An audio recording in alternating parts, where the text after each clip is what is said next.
campaign does it for us. I mean, it's like we're on board with charter schools, but here are the things we don't want. Right. Well, by the time you get through with all of that, any logical person seeing, well, that's crazy.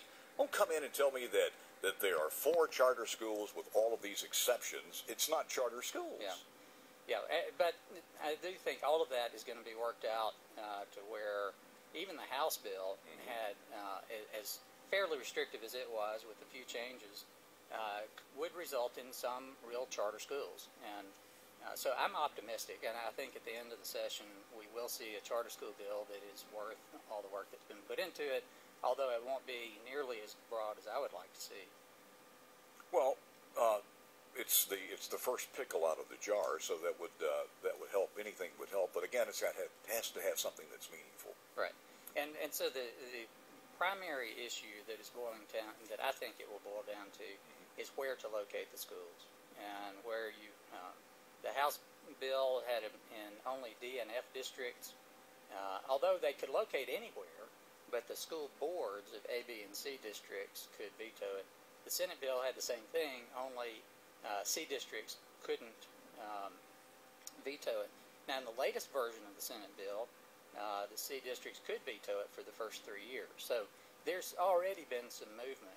And again, I think everybody understands that if there's not a charter school bill this year, then it's egg on everybody's face who has put forth the notion that they're for it. The Northeast Mississippi Daily Journal had a good opinion piece. It's supporters of reform in Mississippi school districts, with the elected superintendents used House rules Wednesday to resurrect a bill that could lead to abolishment of the elected superintendents if voters approved it in mandated referendums in 2014. Yeah.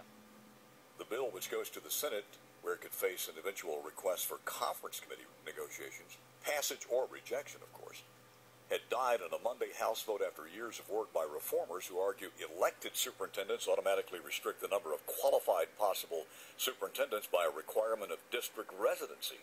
House leadership won enough votes Wednesday to pass the bill 62-55, which was kind of a shocker.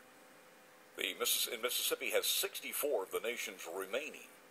What was it, 13,000 superintendents out there? And of 13,000 plus across the United States of America, only 146 are elected. And of that 146, 64 of them are from Mississippi. And we're still battling that. The House bill would require the referendum in every district with an elected superintendent. But I can see some problems out there if you have an appointed school board and an appointed. Yeah, and you can't have both of those. Right, and one of the things that we've supported is having elected school boards so that somebody is accountable to the people more directly than like Jackson, where you have the mayor and city council appoint the school board that appoints the superintendent. So they're both appointed, and so they're so far removed from the public.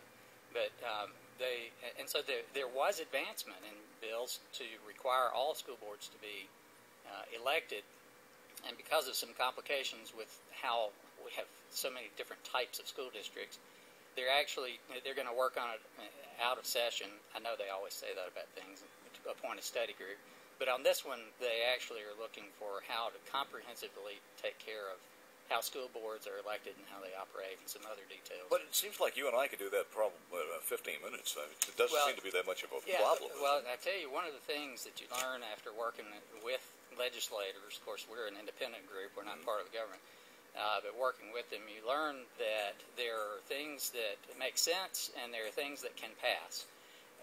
And they're not always the same thing. So you work with what you have, what you can. I want to ask you about a couple of other things.